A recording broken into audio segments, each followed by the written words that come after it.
NASCAR heads to Michigan National Speedway for the first and only time in 2021, and we see a kind of a surprise winner here at Michigan National Speedway. What's going on, guys? It's Daniel, and welcome back to another video. I just got done watching the Firekeepers Casino 400 from Michigan National Speedway, and we've got quite a bit to talk about from this race. Before we jump into the package talk, let's go ahead and jump out and talk about everything that happened in this race. So before the green flag drop in today's race, Josh Berry would have to go to the rear of the field. He was substituting today for Corey LaJoie, who had tested positive, who had been around someone who had COVID-19. He was not racing this weekend. Josh Berry had been in the car, and Joey Gates would also have to go to the rear of the field as he was driving. James Davison was supposed to drive this week, but things changed a couple days into the week. So now let's jump into the race. You had Kyle Larson on the inside and Chase Elliott on the outside. Kyle Larson's actually able to get the race lead. He was actually able to hold it for a little bit. And Matt DiBenedetto actually tried to get the race lead for a little bit, but he was not able to pass Kyle Larson. Meanwhile, Chase Elliott started on the front row. He would drop back a little bit due to the aero issues in this race, and he would drop all the way back to fifth, but his car was really, really fast. He would be able to get it. Matty D actually had to lead for a little bit, and then Kyle Larson able to get the race lead. Meanwhile, Mark Truex Jr. actually got some damage early in the race. Kyle Busch was trying to make a move to the inside of him, and of course there was a little bit of contact there where Kyle Busch got some damage on the front nose, and you saw some tape on the front of the nose, and you saw him get into Martin Truex Jr., but there would be no caution, but Martin Truex Jr. would fall all the way almost outside the top 35, but he's able to rebound later in this race. We keep going green for a while with Kyle Larson dominating and Kurt Busch sitting right behind him, but they would keep going, and then we would see the competition caution come out in the race. We see pit stops happen for the competition yellow with Denny Hamlin and Christopher Paisley taking field only, and then a few of the top guys like Kyle Larson, Kurt Busch, and Chase Elliott, they decided to take 2 tires while the rest of the field took 4 tires. On the restart, had Denny Hamlin on the inside, Chase Elliott on the inside. Denny Hamlin was able to get the lead for a little bit, but Chase Elliott was able to pass back and was able to keep the race lead. Meanwhile, a few laps later, the second caution race would come out for Joey Gates getting to the outside wall in turn number 2. I think he got loose going to corner or had a tire go down or something. He hit the outside wall really, really hard. He was luckily okay, but this would bring out the second caution of the race. Only a few cars decided to come down pit road. Guys like Daniel Suarez, Cole Custer, and Josh Berry decided to come down pit road to get some adjustments on the car because they were not running really that well in the race and decided to come down to get adjustments. We go back racing on lap 36 with Chase Elliott on the inside and I believe Kurt Busch on the outside. Tried to pass Chase Elliott on the restart, but Chase Elliott is able to keep the race lead. Kurt Busch, because of aero issues, fell back to 5th, and Denny Hamlin was able to get up to 2nd, and Kyle Larson was able to get up to 3rd. Meanwhile, Kyle Busch and Mark Truex Jr., they were starting to recover after the damage they got early. They had gotten up to 10th at this point, and Mark Truex Jr. had gotten up to 16th. But coming off the corner, it looked like Austin Dillon, who was really, really fast on the run, was going to have a run at Kyle Larson and Chase Elliott. He actually got around Kyle Larson a few laps ago in stage 1, but he was not able to catch Chase Elliott. Coming off the final corner, Chase Elliott was able to pick up I believe, his 2nd or 3rd stage win of the year. He won stage 1 here at Michigan National Speedway. We see all the lap cars come down per road. Most of the leaders took 4. The only driver that did not take 4 tires will be Daniel Suarez, who decided to take 2 tires. Meanwhile, Joey Logano actually would have to come back down pit road for a second time because apparently he had some missing lug nuts on the left rear of the car. Possibly. They had to get that changed. They were able to get basically the lug nuts in, and they were able to continue on their way. We go back racing to lap 6-7 because Kyle Larson actually won the race off the road. Kyle Larson's able to get the lead, and Austin Dillon was trying to get the lead for a while, and it was actually a really good battle between Kyle Larson and Austin Dillon for quite a bit. Austin Dillon tried to get to the inside. It really never, unfortunately, ended up working for him. Again, he tried to get there. Nothing could happen right there, and Kyle Larson was able to keep the race lead. Meanwhile, a few laps later, around 80 to 82 laps into the race, Chase Elliott is actually able to get around not only Austin Dillon and Kyle Larson, and is able to drive away. Then we would see some green flag pit stops happen where all the main leaders decided to come down pit road. We see Kyle Larson coming down pit road, and guys like Denny Hamlin decided to pit, and all the Joe Gibbs cars decided to play a little bit of strategy in this race. They decided to come down, take 2 tires, Christopher, Kyle Busch, and Denny Hamlin, while the Hendrick cars decided to take 4 tires on the pit stop. And it actually would end up working because Kyle Busch actually is able to get the race lead, and he would come to the checker flag of stage 2 and win stage 2 here. Meanwhile, as they were coming to the line, Brad Keselowski and Austin Dillon had some contact. Austin was running 6th at the time. Brad Keselowski got into Austin Dillon. He would turn him, and Austin Dillon would hit the outside wall really, really hard. In my opinion, looking at the incident and looking at the situation, in my opinion, it's just a racing incident. Austin Dillon was coming up and Brad Keselowski was coming down. I get that Keselowski probably should not have been racing the way he was racing right there, but in my opinion, it was just a racing incident. It's really unfortunate because Austin Dillon was having a very, very good run this race, running in the top 5 a majority of the day, and probably the best run Austin Dillon was having so far this year. But unfortunately, this took him out of contention. He unfortunately would finish in the back of the pack, and now Austin Dillon is going to have to go into Daytona looking to try to win there. So Austin Dillon looking to have to win at Daytona. Really unfortunate because Austin Dillon's had somewhat of a good year, and it's unfortunate they'll have to look to get into the playoffs with a win. We would see some pit stop take place. The only driver that did not take basically 4 tires would be Bubba Wallace. And some guys took 2 tires, Chase like Denny Hamlin, and they would actually stay out front. Meanwhile, you had Kyle Larson on the outside, actually won the race off pit road, and Kurt Busch on the inside. Some guys actually pitted while others stayed out. Kyle Larson was able to get race lead. He was able to hold it for a while. And then William Byron actually decided to try, was actually up there as well. William Byron running in the top 10 a majority day. And it basically became a single file train race where pretty much you had the top 4, Denny Hamlin, Kurt Busch, Kyle Larson, William Byron, all in a row, and it was really, really difficult to pass, so you could not really pass off to that point. Then, green flag pit stops started happening, with William Byron coming down pit road a little early. Then Kyle Larson actually came down pit road about 40 laps to go, due to basically running out of gas. Kyle Larson actually ran out of gas. He apparently had not gotten enough fuel into the car, and he would have to come down pit road to basically get enough fuel in the tank. Luckily, he was coming down pit road when the fuel started running out. So he was able to unfortunately he was not able to keep the lead because this William Byron, who had been up to speed, and Larson not gotten up to speed because it takes a little bit with this aero package, a little bit of time to get up to speed. He was actually able to pass Kyle Larson for the race lead. And then we would see all the rest of the other guys come down pit road. All the Joe Gibbs cars like Kyle Busch, Denny Hamlin, all came down pit road. And then it would look like it was going to be a battle between William Byron, Kyle Larson, Kurt Busch, and Denny Hamlin for the victory.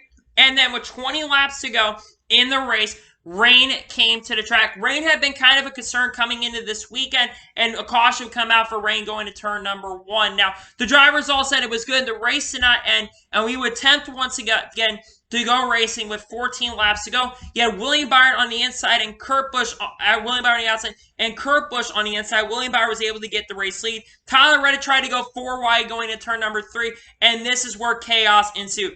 Tyler Reddick would get loose going into turn number 3, and Joey Logano basically had to get loose as well, got checked up, and collected a few cars. Drivers involved in that were Ryan Newman, Josh Berry, Martin Truex Jr., Chris Bell, and Michael McDowell were also involved in the crash. Chris Bell got a ton of damage on his car. Chris Bell running up pretty good at top 5 a lot of the day. Unfortunately, he fell this race, among others. We go back racing with 8 laps to go. William Byron on the outside and Ryan Blaney on the inside. Ryan Blaney got a really, really good push on the final restart of this race. He was able to clear William Byron. Now, Tyler Reddick with 6 laps to go. He spun in turn number 3, which kind of would affect the championship a little bit for the points because he finally lose some points there. But he was able to keep going. NASCAR decided not for the caution. So the battle was going to be between the Hendrick cars versus Ryan Blaney for the victory. Kyle Larson, with around 4 laps to go, was able to get around William Byron. Kyle Larson tried to attempt to make a pass on Ryan Blaney. He was not able to eventually pass him. Then William Byron got around Kyle Larson for a second, and he was trying to get a run. Then he tried to get behind Denny Hamlin, get a push. Unfortunately, he kind of pushed up the racetrack. No one really had anything for Ryan Blaney, and coming off the corner, as it came to white flag, Ryan Blaney had the race lead. Kyle Larson and William Byron tried to make more attempts to try to get it. It would not be enough, though, and coming off the final corner, in shocking fashion, Ryan Blaney pulls off a pretty surprising victory and picks up his 2nd win of a 2021 season and his 6th career NASCAR Cup Series victory. This is the first time that Ryan Blaney has won multiple races in a single season. Ryan Blaney has always only won 1 race coming into this year. This is the first time, and Ryan Blaney, in my opinion, did not 100% deserve this when he kind of got lucky. Again, he was kind of in the right place, don't get me wrong, but Ryan Blaney got really, really lucky, and of course, probably had a car that really wasn't that great, to be perfectly honest. I think that Kyle Larson and William Byron had better cars than him, but due to the aero package and stuff, he really, really could not pass. So Ryan Blaney is able to hold off here and pick up his 6th career win. Congratulations to Ryan Blaney. First time he's won multiple races in the year. Let's now go through the race results, and then we'll talk about the overall race. So Ryan Blaney picks up his 2nd win of the 2021 season. William Byron finished second. William Byron had a top 5 car majority of the day. I think he had a better car than Ryan Blaney in this race. He had a really fast car early in the race. Unfortunately, due to the aero issues, he was not able to pass him, but a very solid top 5 run. Good momentum to build. Kyle Larson finished the third. I think Kyle Larson probably had a top 5, or probably even the best car most of this race. Unfortunately, due to aero and stuff, it was very, very difficult to pass. But a solid top 5 run, definitely going to be some good building momentum. And he gained some points on Denny Hamlin as well today, so he finished third in today's race. Kurt Busch was a solid top 5, ran top 5 a lot of day. Great run for Kurt Busch, good on the points as well. Denny Hamlin finished his 5th, lose some points to Kyle Larson in today's race. Ran top 5 a lot of day, had a pretty solid car overall. Good run for Denny Hamlin, a 5th place finish. Matt DiBenedetto finished 6th. Really solid run for Matt DiBenedetto today. I kind of had Matt DiBenedetto kind of marked down as a potential race where he could see an upset winner. Matty D looked really, really good in this race. Ran top 10 a lot of the day. Earns a 6th place finish. The 21 team, unfortunately, they're kind of getting good at the wrong time, unfortunately. But he finishes 6th in today's race. Kyle Busch finishes 7th. Solid run for Kyle Busch. Chase Elliott finished safe. I believe Chase Elliott almost led the most laps in today's race. Fortunately, he was not able to get up the front. Alan Gustafson kind of made a back call, and he kind of locked it up on the pit stop and kind of had to back it up, if I'm not mistaken. He fell back to 8th and finishes 8th in today's race. Brad Keselowski finishes 9th in today's race. Solid top 10 from it. I know there was contact between him and Austin Dillon in the race, but he was able to continue on and finish 9th. Mark Truex Jr. saw a recovery after the damage early. He ends up finishing a top 10 in today's race. Chase Briscoe with an 11th place run. Chase Briscoe really never ran well most of the day, ran outside the top 20 a majority of this race, but he finished 11th, saw top 15 for Chase Briscoe. Ricky Stenhouse Jr. finished his 12th, top 15 run for him. Christopher Bell with the damage actually was able to recover up to 13th. Solid recovery for Christopher Bell. Kevin Harvick is 14th. Kevin Harvick definitely the biggest disappointment of the day.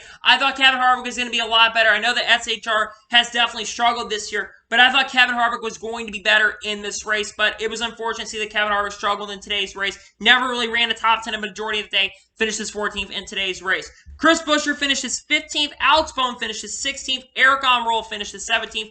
Eric Jones finishes 18th. Actually signed a contract extension. We'll talk about that later this week. Bubba Wallace finishes 19th. Bubba Wallace actually ran in the top 10 early in this race. I do think its 23-11 program is slowly getting better. I thought today Bubba ran a little bit better, but still, top 20 for Bubba. This team is more consistent top 20 team. Good to see him have a solid run. Michael McDowell finishes 20th. Ryan Preece finished 21st. 22nd place finisher Daniel Suarez. 23rd place finisher Cole Custer. 24th for Ryan Newman. 25th place finisher Justin Haley. 26th for Josh Berry, substituted for Corey Joyce. Solid run for him. Cody Ware finished 27th. 28th place finisher BJ McLeod. 29th place finisher Tyler Reddick after spinning late. 30th place finisher Quinn Houff. 31st place finisher Josh Blickey. 32nd place finisher Garrett Smithley. 33rd place finisher Joe Legato. 34th place finisher Anthony Alfredo. 35th for Ross Chastain, 36th for Austin Dillon, and Joey Gase finishes in 37th and last place. So now let's overall score today's race and talk about the ending race, and let's get out of here. So, in my opinion, I was not a big fan of this race. I'm not overall a big fan of the 550 package. Yes, the 550 package can have points, put on good races, and we did see a very solid finish overall.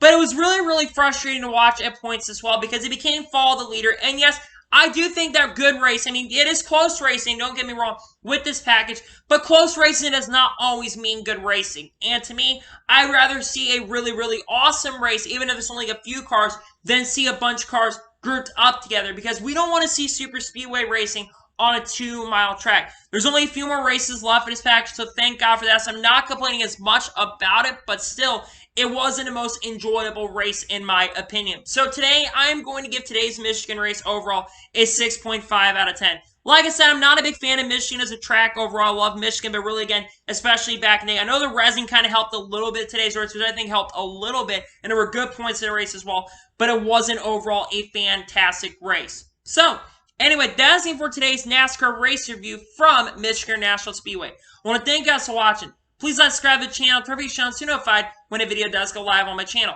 Follow me on Twitter, Facebook, and Instagram. Support page on the link description below for that, and comment your thoughts on today's race. Let me know your thoughts on today's race. Let me know your score in the comments below, and let me know your thoughts, and congratulate Ryan Blaney on picking up his second win of the 2021 season. Anyway, like I said, I want to thank you guys for watching today's video, and I'll see you guys next time for some great, awesome NASCAR content like this. Take care, everybody.